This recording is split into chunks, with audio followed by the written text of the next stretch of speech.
తాను వద్దనుకున్నాడు, వైసీపీని వీడాడు. మీ పార్టీలో కోడూరు కమలాకర్ ఉన్నంత కాలం చాలా మంచోడు, చాలా మంచోడు. వేమిరెడ్డి ప్రభాకర్ రెడ్డి గారు మీ పార్టీలో ఉన్నంత కాలం చాలా మంచోడు. కోటమిరెడ్డి శ్రీధర్రెడ్డి మీ పార్టీలో ఉన్నంతకాలం చాలా మంచోడు. పార్టీ మారితే విధానాలు నచ్చలా, కుదరలా.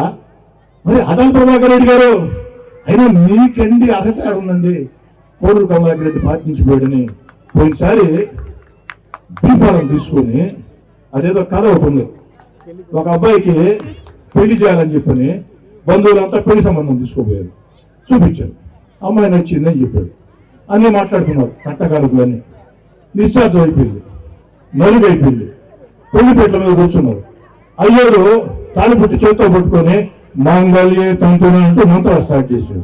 వచ్చిన అవతులంతా ఆ తాళి కట్టేస్తే అక్షంతలు వేసేసి దీవించుకోవాలని చూశాడు. ఆ తాళిబొట్టు పెళ్లి కూడా చేతికి ఇస్తానే తాళిబొట్టు పట్టుకొని పడుగో అట్లా మేము వద్దనుకున్నాం. వేమిరెడ్డి ప్రభాకర్ రెడ్డి గారైనా మేము వద్దనుకున్నాం. కోడూరు కమలాకర్ రెడ్డి గారైనా మీ మాదిరిగా పోయినసారి నోటిఫికేషన్ వచ్చిన తర్వాత ఆ పార్టీలో బీఫారం తీసుకొని దాన్ని జేబులో పెట్టుకుని ఇంకో పార్టీ పెరిగింది. అంత బాధ నీకు కోడూరు కమలాకర్ రెడ్డి మీద? మరి కోడూరు కమలాకర్ రెడ్డి మంచోడు కాదు అంటున్నావే, ఆయన బర్త్డే జరిగింది కోడూరు కమలాకర్ రెడ్డి. పాపం ఆదాల ప్రభాకర్ రెడ్డి గారు ఎంపీ, పెద్ద నాయకుడు, ఇంటికి పోయాడు, కేక్ ఎత్తుకొని, బొకే ఎత్తుకొని, మాల ఎత్తుకొని. ఎంతమంది వెళ్ళక ఆదాల ప్రభాకర్ రెడ్డి వచ్చాడు ఊరంలో. కోడూరు కమలాకర్ ఇంటికి పోయావు కదా అంటే ఆరోగ్య మాత్రం మంచోడా? అంటే పార్టీ ఇప్పుడు నేనున్నాను ఈ గ్రామంలో, నాతో చాలా మంది తిరిగారు. నేను వాళ్ళు ఒక్క మాట మాట్లాడటం లేదు. బాగున్నారు, వాళ్ళు నన్ను వద్దు అనుకున్నారు, దారిలో చూసుకున్నాం. దాన్ని పట్టుకొని నీచంగా మాట్లాడితే ఎంతవరకు కరెక్ట్?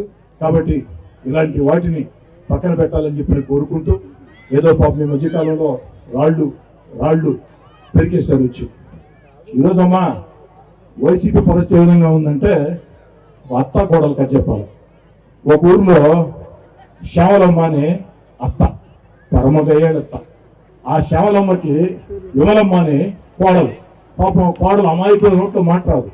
ఒకరోజు కోడలు విమలమ్మ ఆ పక్క ఈ పక్క స్పీడ్ తిరగతా ఆ సాపెట్టి ఈ బంచ పెట్టి ఈ డోరెట్టి పోయి అందరూ దబాయిస్తా ఉందంట. పక్కింటి రాములో అడిగిందంట, ఏమి విమలమ్మ మామూలుగా నోట్లోంచి మాట్లాడదు నీకు, ఈరోజు ఏంది నీ సంగతి ఇంత దబాయిస్తున్నావు అంటే, ఏం లేదు ఒక మా అత్త మార్కెట్ రాబోయింది, మా అత్త వచ్చిన దాకా అంటుందంట. వెంటనే మార్కెట్ వస్తా ఉన్నంత అత్త వెంటనే కోడకం అయిపోయింది. అట్లా ఇది 4 రోజులు పోగొడతాం. నేను చెప్తున్నా అధికారం చేతిలో ఉన్నది. ఏ రాళ్ళు అయితే మీరు తీశారో తెలుగుదేశం జనసేన అధికారంలోకి వచ్చిన వెంటనే తొలి నెల రోజుల్లోనే తీసివేసిన వ్యక్తుల చేతనే రాళ్ళు ఇచ్చేపోతుంది.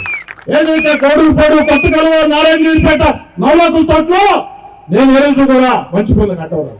ఆ రోజు అడిగితే నువ్వు నాయకులందరూ కూర్చోండి అని చెప్పారు. ఆ రోజు నేను వైసీపీలో ఉన్నా, చిరంజీవి కూడా ఏ పార్టీలో ఉన్నాడు, తెలుగుదేశంలో ఉన్నాడు. నేను చిరంజీవి కూడా చెప్పా, ప్రతి ఒక్కరిని కలుపుకోవాల్సిందే, పేదలకు పార్టీ భేదం లేదు, అందరు నాయకులు కూర్చోండి, పేదలకు న్యాయం చేయండి అని నేను నిలబడ్డా.